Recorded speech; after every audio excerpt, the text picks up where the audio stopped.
ಆತ್ಮೀಯ H 16 news ಅರ್ಥಾತ್ ಸಿದ್ದರಾಮಯ್ಯಗೆ ಸ್ವಾಗತ. ನಾನು ನಿಮ್ಮ YMI ಅಥವಾ ಮಲ್ಲಪ್ಪ ಜೋತ್ ಅವರ ಆತ್ಮೀಯರೇ. ನಾಳೆ ಫೆಬ್ರವರಿ 12 ಭಾರತ ಬಂದ್.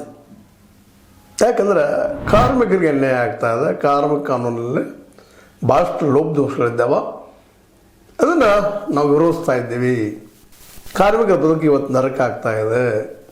ಅವ್ರಿಗೆ ಉದ್ಯೋಗ ಇಲ್ಲ, ಉದ್ಯೋಗ ಇದ್ದರೂ 10-12 ತಾಸು ದುಡಿತ, ಪೇಮೆಂಟ್ ಕಡಿಮೆ, ಯಾವುದೇ ಸವಲತ್ತುಗಳಿಲ್ಲ. ಈ ಕಾರ್ಪೊರೇಟರ್ ಮಧ್ಯದಲ್ಲೇ ಇಂಡಸ್ಟ್ರಿಗಳಿಲ್ಲ, ಕೇವಲ ಕಾರ್ಪೊರೇಟ್ ಪರ ಇದ್ದಂಥದ್ದಾವ ಅನ್ನುವಂಥ ಮಾತುಗಳು ಇವತ್ತು ಬೇರೆ ಬೇರೆ ಕಾರ್ಮಿಕ ಸಂಘಟನೆಗಳು ಹೇಳ್ತಾ ಇದ್ದಾರೆ. ಅದು ಸತ್ಯನೋದು. ಯಾಕಂದರೆ ಇವತ್ತು ನಮ್ಮ ಇಡೀ ದೇಶ ಹೆಚ್ಚು ಕಡಿಮೆ 90% ಜನ ಇವತ್ತೆಲ್ಲ ಕಾರ್ಮಿಕರಿದ್ದಾಗ ದಿನಗೂಲಿ, ಕೂಲಿ, ಕಾಂಟ್ರಾಕ್ಟ ಲೇಬರ, 108 ಹೆಸರುಗಳು ಎಲ್ಲ ಲೇಬರ್ಗಳೇ ಇವತ್ತು. ಈವನ್ ಕಾಲೇಜಿನ ಈ ಅತಿಥಿ ಉಪನ್ಯಾಸಕರು ಸಹಿತ ಲೇಬರ್ಸ್ ಆಗಿಬಿಟ್ಟಿದ್ದಾರೆ. ಯಾವುದು ಲೇಬರ್ ಅವ್ರು ಮತ್ತೇನೂ ಇಲ್ಲ. ಅವ್ರಿಗೆ ಯಾವ ಗ್ಯಾರಂಟಿ ಇಲ್ಲ, ಬದುಕ ಗ್ಯಾರಂಟಿ ಇಲ್ಲ. ನಾನು ಲೆಕ್ಚರ್ ಇದ್ದೀನಿ ರೀ, ಗೌರ್ಮೆಂಟ್ನೇ ಅಪಾಯಿಂಟ್ ಆಗಿದೆಯಾ, ಸಿಂಪಲ್ ಕರಿತಾನೇ ಇಲ್ಲ. ಹಾಗೆ ಎಷ್ಟು ಜನ ರೀ. ಹೀಗಾಗಿ ಇಡೀ ಕರ್ನಾಟಕ ಅಷ್ಟಲ್ಲ, ಇಡೀ ದೇಶ ತುಂಬ ಎಲ್ಲರೂ ಕಾರ್ಮಿಕರಾಗಿದ್ದಾರೆ. 90%, ಕೇವಲ 10% ಅದರಲ್ಲೂ -1-2% ಇರ್ಬೇಕು.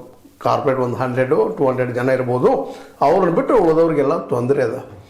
ಆನಂತರ ಅಧಿಕಾರಶಾಹಿಗಳಿಗೆ ಎಷ್ಟು ಆರಾಮದ ಪೇಮೆಂಟ್ ಬರೋದು, ಮಾಡೋ ತಮ್ಮ ಮಕ್ಕಳಿಗೆ ಕರೆಸೋದು ಯೋಗ್ಯ ಇರ್ತದೆ ಅಧಿಕಾರಶಾಹಿ ಜನಕ್ಕೆ. ಅದರ ನಂತರ ಬರ್ತಿರುವಂಥವ್ರು ಬಂಡವಾಳಶಾಹಿಗಳು, ವ್ಯಾಪಾರಿಗಳು ಇದ್ದಿದ್ರಲ್ಲಿ ಹೌದಪ್ಪ, something is better than nothing ಅಂತೆ ಅದ್ದಾರೆ ಅವರು. ಮತ್ತು ಗೌರ್ಮೆಂಟ್ ನೌಕರರಷ್ಟು ಆರಾಮಿದ್ದಾರೆ. ಅದು ಅಪಾಯಿಂಟೆಡ್ ಬೈ ದ ಗೌರ್ಮೆಂಟ್.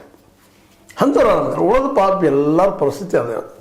ಯಾಕಂದರೆ ಯಾವ ಶಾಲೆಗಳಲ್ಲಿ ಶಿಕ್ಷಕನ ಕರೀತಾ ಇಲ್ಲ, ಶಿಕ್ಷಕ ಕೊರತೆ ಅದ. ಶಿಕ್ಷಕರು ತೊಗೊಂಡ್ರೆ ಅದು ಅತಿಥಿ ಶಿಕ್ಷಕರು, ಅತಿಥಿ ಉಪನ್ಯಾಸಕರು, ಅವರು ಲೇಬರಲ್ ಸರ್ವೆ ಇವತ್ತು ಯಾವ ಗಂಟೆ. ಹೀಗಾಗಿ ನಾವು ಲೆಕ್ಚರ್ ಅಂತಂದರೆ ನೀನು ಪರ್ಮನೆಂಟ್ ಸರ್ಕಾರ ನಿಂತು ಕೇಳ್ತಾರೆ ಯಾರು